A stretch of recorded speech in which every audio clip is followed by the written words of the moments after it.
Olá pessoal, eu sou o pastor Clauber Maia. Hoje vamos estudar a lição de número 7, cujo título é A Mordomia dos Dízimos e das Ofertas.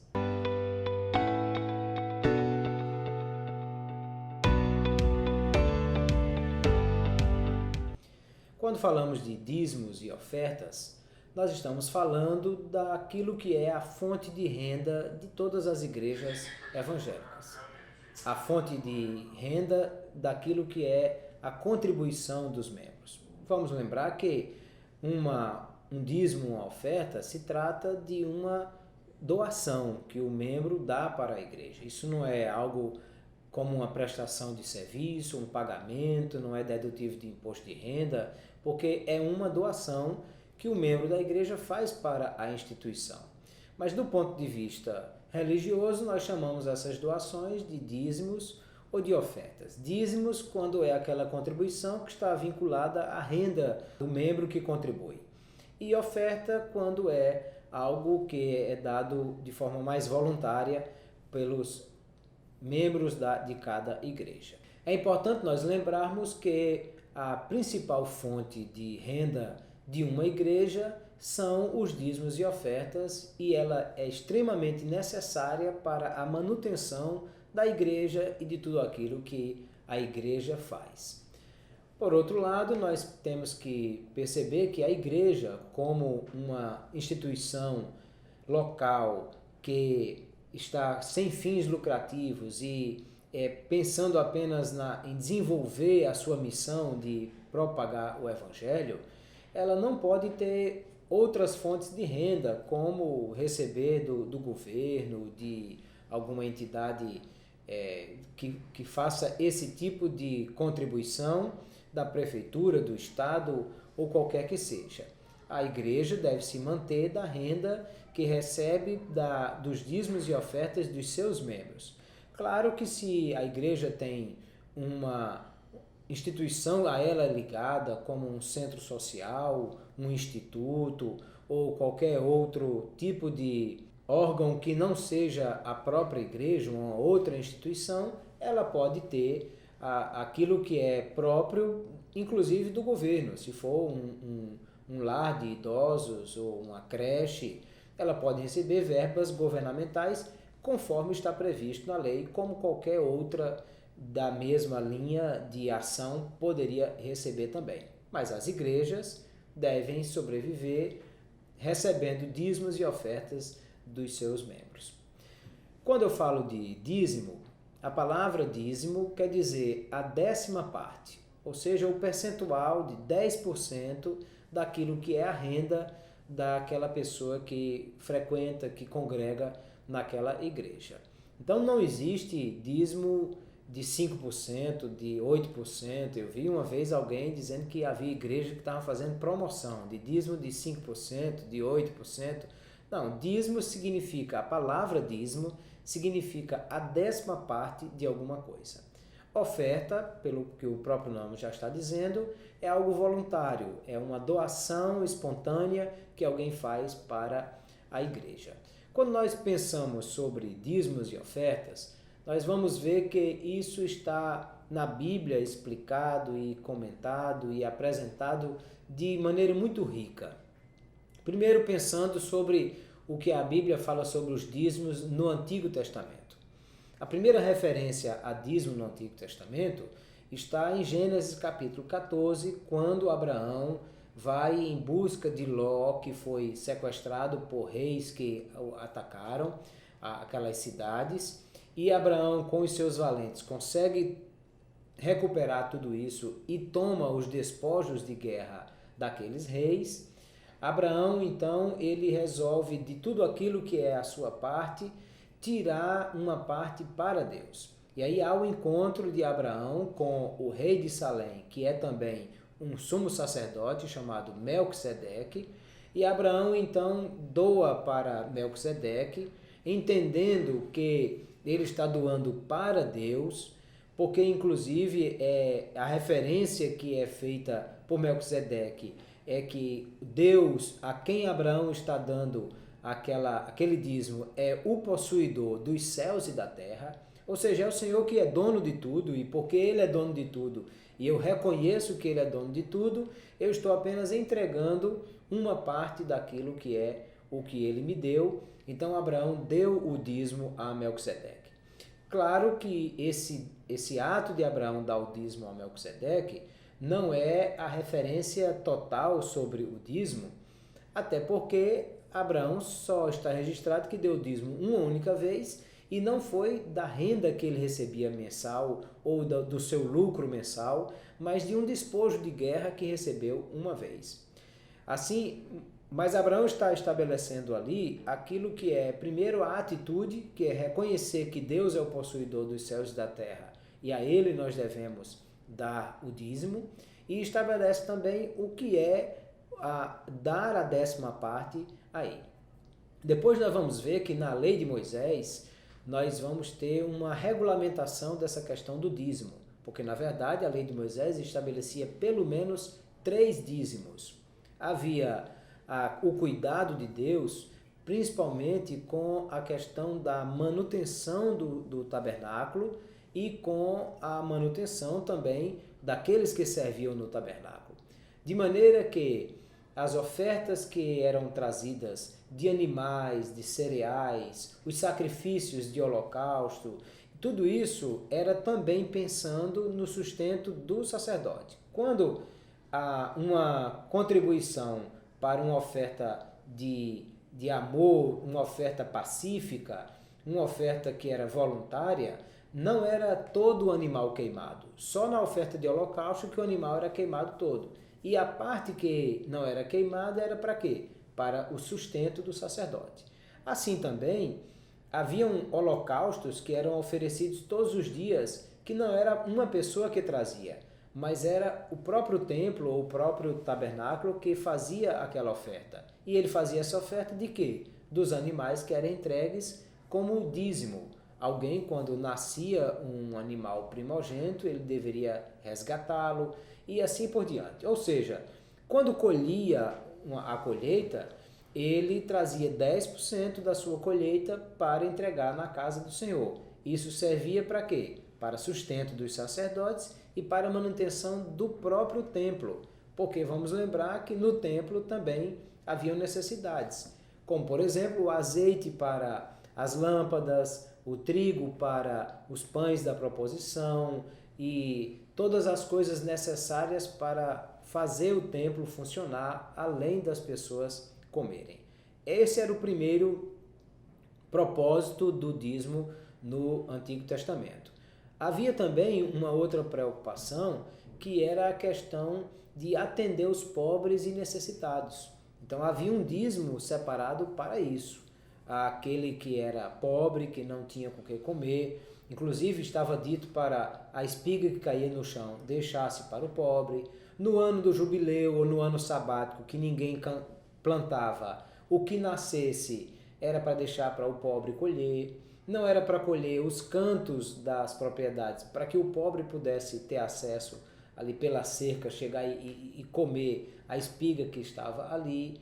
E havia também o dízimo para o sustento dos pobres, ou seja, a ação social, o cuidado com os necessitados era também feito dessa forma. E havia ainda um outro dízimo no Antigo Testamento, que era o dízimo para a celebração. Estava dito que a cada 3 vezes ao ano, todo judeu que não estivesse enfermo deveria subir a Jerusalém e levar o seu dízimo. Inclusive, esse dízimo, se ele ia distante, ele não precisava levar o animal. Ele podia vender o animal, pôr o dinheiro no bolso, ir para Jerusalém. Chegando em Jerusalém, aí ele comprava outro animal para então fazer as festas, celebrar diante do Senhor aquilo que era a festa de comemoração dos grandes atos de Deus e para relembrar a aliança de Deus com o seu povo. Então perceba que, basicamente, o Antigo Testamento estabelecia o dízimo com 3 grandes propósitos: o sustento dos levitas e sacerdotes e a manutenção do templo, a ação social e a celebração, a adoração a Deus através disso. No Novo Testamento, nós vamos ver coisas semelhantes sendo instituídas. Claro que havia uma diferença, porque o Novo Testamento vai iniciar com uma igreja que a igreja é apostólica, ou seja, é dirigida pelos apóstolos, está fundamentada na doutrina dos apóstolos, mas o templo ainda existe. E a maioria dos cristãos ainda eram judeus. Os primeiros cristãos todos eram judeus. Então o que acontece? Ele já dá o seu dízimo no templo, ele continua contribuindo para o templo conforme estabelecia a lei de Moisés. E aí aos poucos isso vai sendo modificado para que o dízimo dele não vá mais para o templo, até porque o templo depois foi destruído e não havia mais essa ligação. E quem era o crente agora gentio, ele ia entregar o dízimo no templo, lembre que agora eu estou falando de templo judaico. Então, aos poucos essa coisa foi modificando, de maneira que a igreja passou a exigir ou a orientar a mordomia dos dízimos e ofertas de uma forma diferente como era no Antigo Testamento. Mas nós vamos ver que os propósitos eram semelhantes. Primeiro, o apóstolo Paulo vai dizer que, assim como ninguém deve atar a boca ao boi que debulha, ou seja, o boi trabalhava movendo a mó para debulhar, e se você não der comida a esse boi, ele cai, morre e você não tem mais a mão de obra, a força do boi para trabalhar. Então, o que é que precisa? Dar alimento àquele quem está trabalhando. E aí Paulo usa essa referência para dizer, o obreiro é digno do seu salário. E ele disse, Deus estabeleceu esse princípio não pensando nos bois, mas pensando nos obreiros. Ou seja, a renda da igreja no Novo Testamento também vai ser utilizada para sustento daqueles que trabalham na obra do Senhor. Quem vive do Evangelho, diz o apóstolo Paulo, que coma também do Evangelho.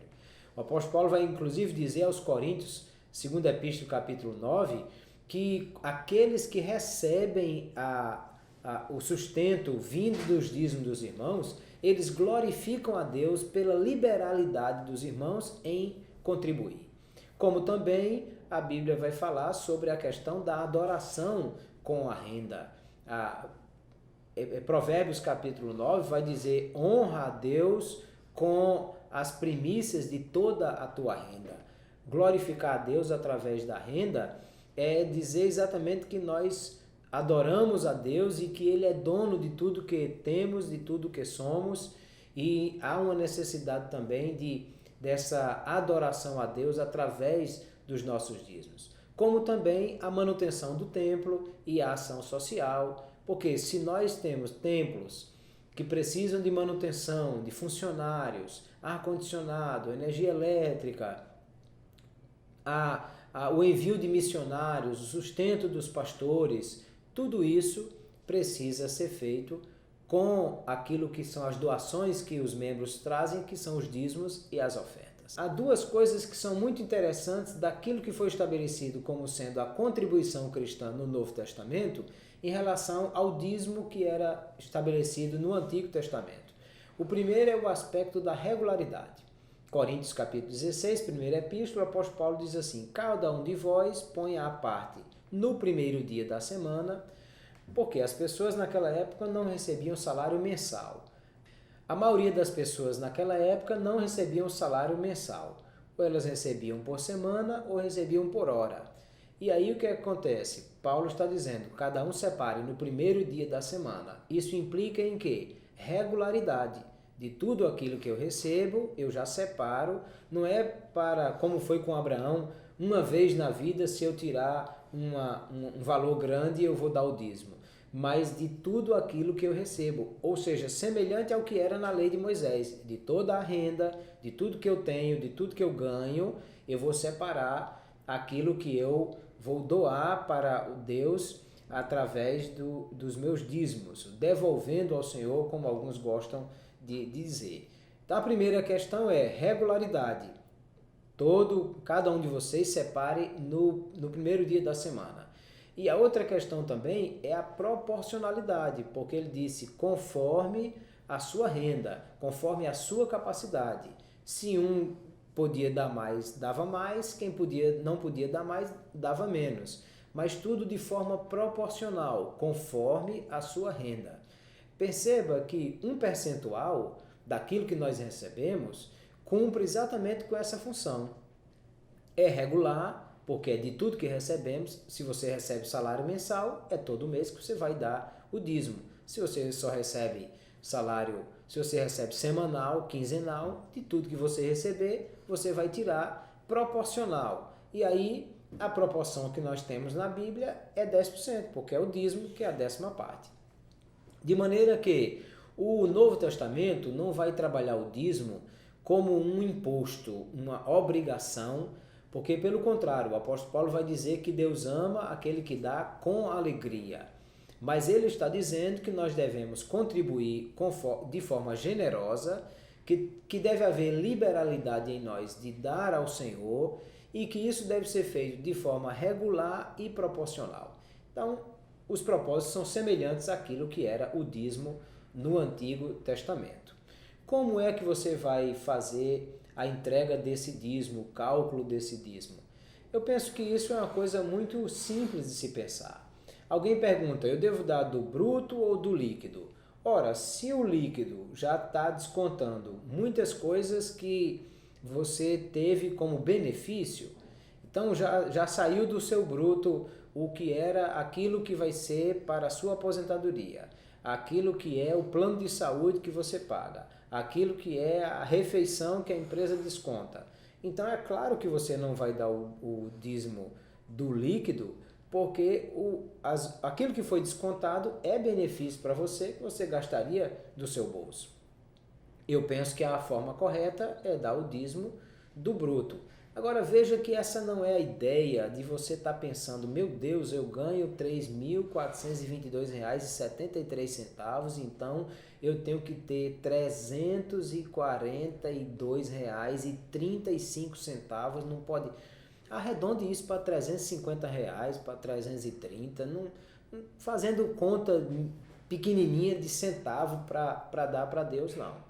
E o empresário, como é que vai dar o dízimo? Vai dar o dízimo daquilo que é a renda dele. É claro que não é o faturamento da empresa, senão ele quebra e a empresa, que é uma instituição, ela não vai dar o dízimo, porque o dízimo é uma coisa do meu relacionamento pessoal com Deus. Quem é que vai dar o dízimo? Não é a empresa, é o empresário. E se for uma empresa, sociedade, então eu vou dar o dízimo pelos meus sócios? E se é uma sociedade anônima, aí eu vou dar o dízimo dos acionistas? Não, daquilo que você, empresário, recebe, o quê? O seu prolabore, a sua retirada, aquilo que sai como a sua renda mensal. Aí disso aí, você tira os 10% e vai entregar ao Senhor. Isso eu estou falando do dízimo. As ofertas são voluntárias, é conforme a alegria do seu coração, porque Jesus disse, o apóstolo Paulo registra, embora nenhum dos evangelistas mostre em que momento Jesus disse isso, mas o apóstolo Paulo disse que Jesus falou que há maior alegria em dar do que receber. Então, nós devemos estar fazendo isso com alegria, como o apóstolo Paulo disse. Entenda que o dízimo não é um imposto, não é algo que nós devemos ver como um peso sobre nós, mas é algo que nós devemos ver como uma forma de alegria. Primeiro, de adoração a Deus, reconhecendo que dele nós recebemos e nós entregamos apenas aquilo que dele já recebemos. Deus não nos diz, primeiro traga a minha parte e depois eu dou a sua. Não, ele nos dá 100% e aí espera apenas que nós retornemos aquilo que é de forma generosa que nós vamos entregar para o Senhor. Ora, se você ama o seu pastor e não quer vê-lo passando fome, se você ama a obra do Senhor e quer ver missionários sendo enviados, campanhas evangelísticas sendo feitas e tudo isso, se você ama os irmãos da igreja e quer que aqueles que são necessitados recebam a cesta básica, um alimento, uma assistência, e se você ama a si mesmo e quer estar em uma nave limpa, com bancos confortáveis, climatizada, com um bom equipamento de som, com músicos e com orquestra, tudo isso custa dinheiro e precisa ser mantido com o dinheiro dos crentes. Por isso, nós precisamos fazer isso com alegria, com generosidade do coração, entendendo que todas essas coisas fazem parte do reino de Deus e que nós precisamos também mostrar quem é que manda no nosso dinheiro, porque Jesus disse, ou você serve a Deus ou você serve ao dinheiro, os dois não dá. Sejamos, portanto, fiéis ao Senhor na mordomia dos dízimos e nas ofertas, entendendo isso como sendo algo prazeroso e fazendo disso algo que está dentro do nosso orçamento. Quando o Provérbios diz, honra ao Senhor com as primícias de toda a tua renda, ele está dizendo, eu tiro logo aquilo que é do Senhor e depois eu administro as outras coisas. Se não, pode acontecer o contrário. Às vezes sobra muito mês no fim do salário e aí você acaba gastando todo o dinheiro para pagar as contas e não tendo o que dar para o Senhor, e isso é algo ruim. Administre bem, faça o seu planejamento, o seu orçamento financeiro, inclua nele a sua alegria de contribuir para o Senhor, seja fiel nos dízimos e nas ofertas, certamente Deus o abençoará. Deus abençoe você, curta o nosso vídeo, multiplique isso para que outras pessoas possam também receber. Esteja sempre conosco. Até a próxima semana, se Deus nos permitir.